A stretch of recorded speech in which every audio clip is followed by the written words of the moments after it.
This is Coca-Cola. So let's say you're out there in the world and you say, I get how this works for Samir, I get how it works for Robert. I know where to go for resources, but I've got a brand or I've got an idea and I want to spread it. I want it to go viral.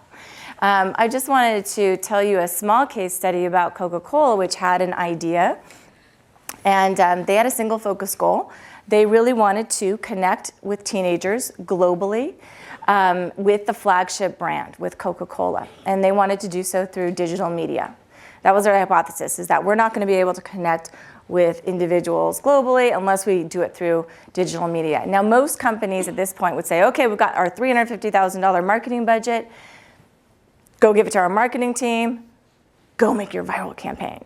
But instead of doing that, what they did was they divided the world up into 7 teams. And we said, we're giving you $50,000 each. And so you guys are all going to get this single focus goal and try and make an authentic, an organic viral campaign. You're not going to engineer it. You're not going to SEO this thing. You're going to have it authentic and organic. Now, what's interesting is that 6 out of the 7 groups failed in the sense that nothing really took off, and that's a very healthy, normal statistic. That's why rapid prototyping and failing faster is oftentimes sort of an MO that many people here in the Valley and other places are taking on because it allows you to start experimenting. The winner, though, of this was the Coke Happiness Machine.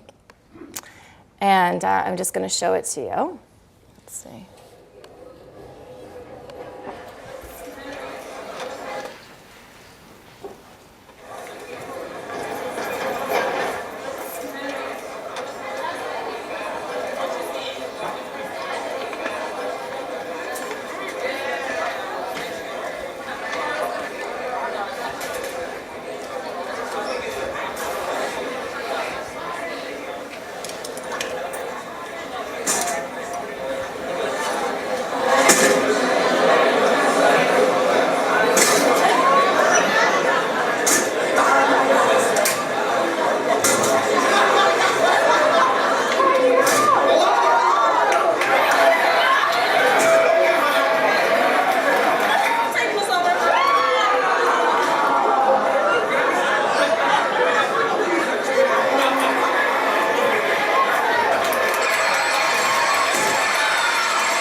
So I tell you this story because, let's see.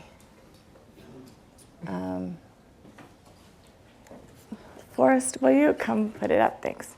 I tell you this story because even though they only spent $50,000 on that video, and they hit it in college campuses, not dissimilar to Stanford at finals time, thank you.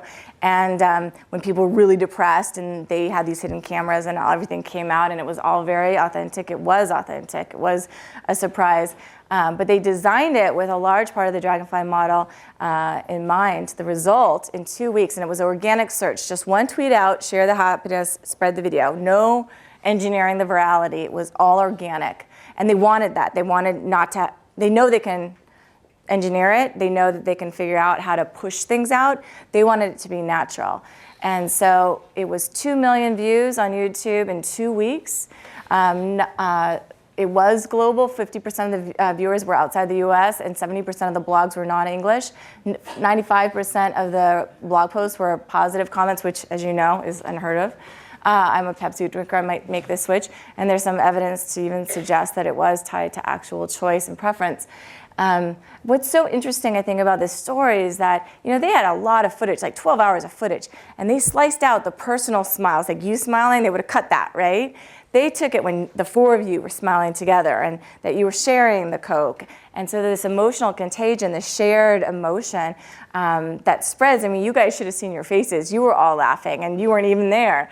And this idea of a single focus goal and being able to grab attention through unexpectedness and feeling like, oh, I could be there, and telling a story and enabling stories to be told. They didn't architect it for the last wing that well, which is enable action, not as much as like, you know, the Old Spice guy or whatever.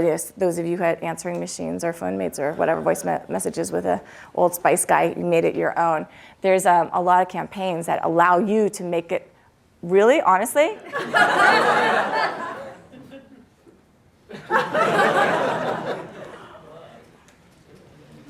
All right, I'm letting you off the hook this time, but if I hear one ring, I'm diving in. Somewhere over there, you guys are on notice.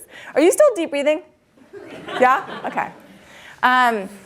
So this idea of how do you enable action, and it's led to a big campaign around open Coke or open happiness, I believe. And you know, there's a lot of companies right now that are doing a great job of making things open, including Open Idea, which is, I think, a beautiful initiative.